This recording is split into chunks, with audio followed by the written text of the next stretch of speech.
ఒక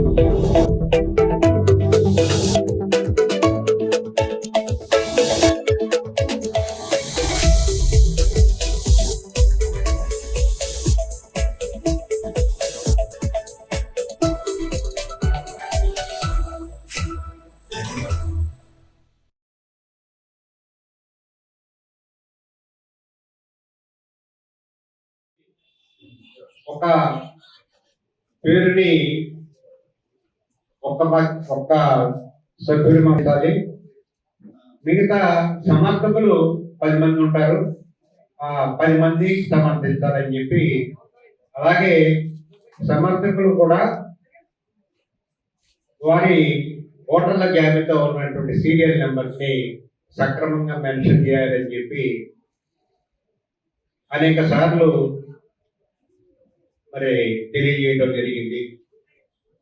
ఆ ఏఆర్ వాళ్ళకి జూమ్ మీటింగ్లో కూడా స్పష్టంగా తెలియజేయడం జరిగింది. కానీ నాకు చాలా ఆశ్చర్యకరంగా ఉంది. సీనియర్ నాయకులలో సంబంధించినటువంటి సీనియర్ నాయకులు కొంతమంది ఒకే వ్యక్తి ఒక నలుగురిని ప్రతిపాదించడం, 10 మంది సమర్థించాల్సి ఉంటే 8 పేర్లే 8 మంది సమర్థించడం, ఇటువంటివి కొన్ని జరగటం, అలాగే సీరియల్ నెంబర్లో తప్పులు వేయడం, ఇటువంటివన్నీ కూడా చూసి మాకు చాలా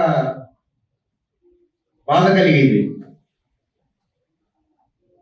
అటువంటి వాటిని కొన్ని మేము స్టేట్ కౌన్సిల్ సంబంధించినటువంటి నామినేషన్ని పక్కన పెట్టడం కూడా జరిగింది. మరి ఎన్నికల ప్రక్రియని రాష్ట్ర నాయకత్వం పాటించకుండా వాళ్ళు ఇష్టం వచ్చినట్టు నామినేషన్ వేసి, మా నామినేషన్ ఎందుకు మీరు ఆమోదించరని అని ఎస్ఆర్ని అడగటం, అంటే అది మనం నిర్ణయించుకున్నటువంటి ఎన్నికల ప్రక్రియని మనమే గౌరవించుకోలేకపోవడం అనేది మీ అందరి దృష్టికి తీసుకొస్తున్నాను.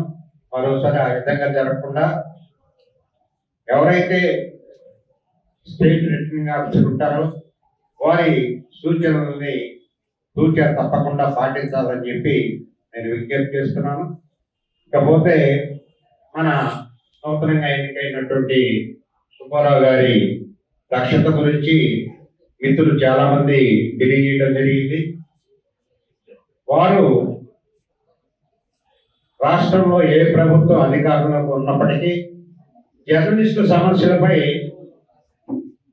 నిర్మోహమాటంగానే ఆ ప్రభుత్వాల దృష్టికి తీసుకువెళ్ళటం అనేది మనందరం కూడా గతంలో చూశాం. ఈ రోజున కూడా ఆయన ఏ విధంగా ఎప్పటికప్పుడు జర్నలిస్టుల సమస్యలపై స్పందిస్తూ అధికారుల్ని మరి కలిసి ఆ సమస్యల పరిష్కారానికి ఏ విధంగా కృషి చేస్తున్నారో మీ అందరికి కూడా తెలిసిన విషయమే. మనం ఇందాక మిత్రులు చెప్పినట్టు అనేక కమిటీలని మనం పునరుద్ధరించుకోవాల్సి ఉంది.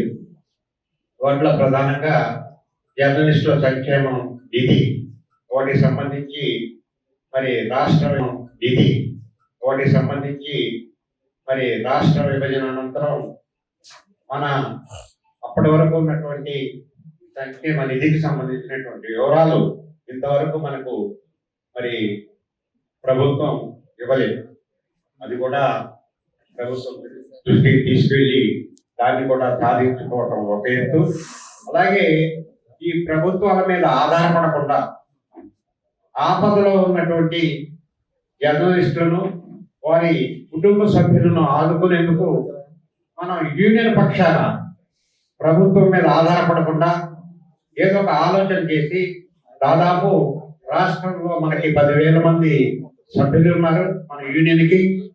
ఆ సభ్యుల నుంచి మనం ఎంతో కొంత సేకరించి తద్వారా ఆపదలో ఉన్న జర్నలిస్టుల కుటుంబాలని ఆదుకునేందుకు ఏదో ఒక ఆలోచన చేయాలని చెప్పి